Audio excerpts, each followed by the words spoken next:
दोस्तों आदाब, मैं मशकूर मंसूरी इतिहास के झरोखे नामक श्रृंखला की प्रोडक्शन टीम की तरफ से आप सभी का हार्दिक अभिनंदन करता हूं और उम्मीद करता हूं कि जिस प्यार से, जिस मोहब्बत से आपने पिछली बार हमारे एपिसोड नंबर 1 के काम को नवाजा था, उसी तरह से आप इस श्रृंखला के दूसरे एपिसोड को भी पसंद करेंगे। दोस्तों, पिछली बार हमने आपको एक धार्मिक स्थल और एक ऐतिहासिक स्थल के दर्शन कराए थे और इस बार हम आपको सिर्फ धार्मिक स्थल के दर्शन कराने जा रहे हैं, जिसका इतिहास लगभग 850-750 साल पुराना है। यहाँ आपको बड़ी अजीबोगरीब चीज़ें देखने को मिलेंगी, जिसे देखकर, जिसे सुनकर आप हैरान रह जाएंगे। लेकिन चूंकि पहले बताना एक रहस्य को खोलना है, तो मैं चाहूँगा कि ये रहस्य बना रहे और आप इस रहस्य की तह में जब तक ना पहुँचें, जब तक कि पूरी वीडियो ना देख लें। तो दोस्तों चलिए, हम आपको ले चलते हैं उत्तर प्रदेश के जनपद अमरोहा। बुजुर्गान दीन के आस्थाने हमें इंसानियत, मोहब्बत और अमन का पैगाम देते हैं। इन्हें न सिर्फ इंसानी फायदों से मतलब है, बल्कि इन आस्थानों में कीड़े और मकोड़ों को भी साधा जाता है। देश में ऐसे कई आस्थाने हैं जहां जहरीले कीड़े और खतरनाक जानवर भी शराफत से रहते हैं। ऐसा ही आस्थाना है सुल्तान अमरोहा हजरत हुसैन सैयद शरफुद्दीन शाह विलायत अल वास्ती साहब का।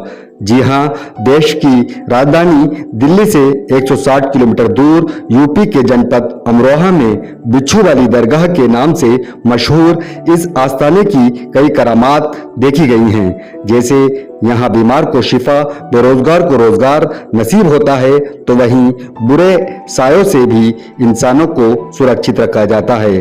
खैर, ये तो रही शाह विलायत साहब के प्रति लोगों की आस्था, लेकिन हमें बात करनी है बिच्छू जैसे जहरीले कीड़े की, जो कभी यहाँ आने वालों को रत्ती भर भी नुकसान नहीं पहुँचाते। लोग हैरान हैं कि आखिर डसने की अपनी खूबी के लिए पहचाने जाने वाला बिच्छू यहाँ आने वालों को आखिर नुकसान क्यों नहीं पहुँचाता है। दोस्तों, यहाँ रहने वाला बिच्छू भारत में पाई जाने वाली 90 प्रजातियों में सबसे खतरनाक और जहरीली रेड स्कॉर्पियो प्रजाति का बिच्छू है।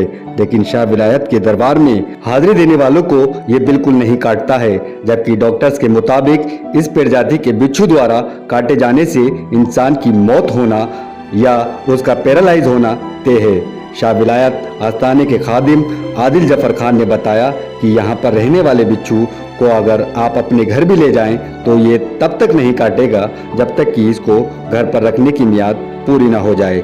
वे बताते हैं कि मियाद निकलने पर बिच्छू खूंखार हो जाता है और ये इंसान को फौरन डस लेता है। मियाद पूरी होने पर इन बिच्छुओं को लाजिमी तौर पर दरगाह पहुंचाना होता है।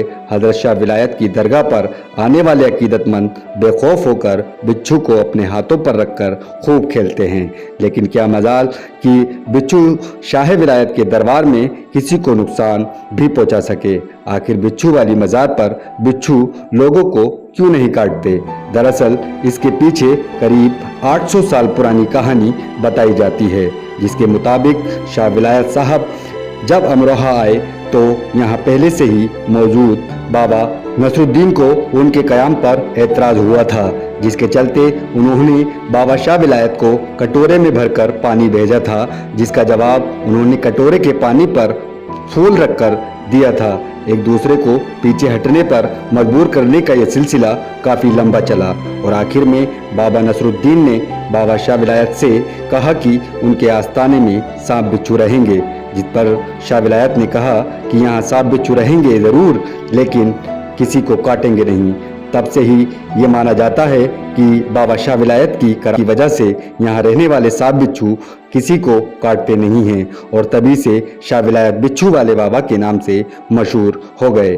सैयद हजरत शरफुद्दीन शाह विलायत साहब के बारे में बताया जाता है कि वो 1252 ईस्वी में ईरान के वास्ती शहर से अमरोहा आए थे और 1343 ईस्वी को दुनिया से पर्दा कर गए।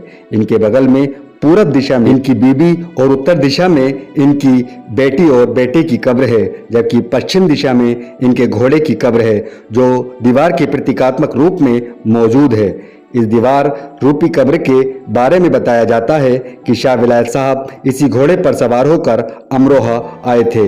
दरगाह कमेटी के नायब सदर नासिर नकवी ने ऑल इंडिया फेसबुक परिवार की टीम को बताया कि 18 रजब से 22 रजब तक शाह विलायत का 4 रोजा सालाना उर्स पूरी शान शौकत से हर साल मनाया जाता है, जिसमें सभी धर्मों के मानने वाले भारी संख्या में भाग लेते हैं। लेकिन दुख की बात यह है कि शाह विलायत के नाम से मशहूर अमरोहा जैसे प्राचीन शहर के लिए आज तक कुछ भी नहीं किया जा सका है।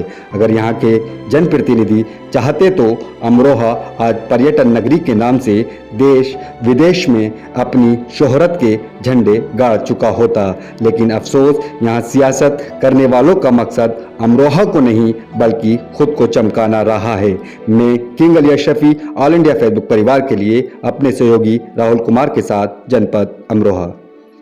जी हाँ दोस्तों, कैसा लगा आपको हमारी श्रृंखला का ये दूसरा एपिसोड। मुझे उम्मीद है कि आपको बहुत पसंद आया होगा। अगर पसंद आया हो तो आप इसको लाइक करना न भूलें और कमेंट करना न भूलें। तो चलिए दोस्तों, मिलते हैं हम आपको अगले एपिसोड में नई जगह नई कहानी के साथ।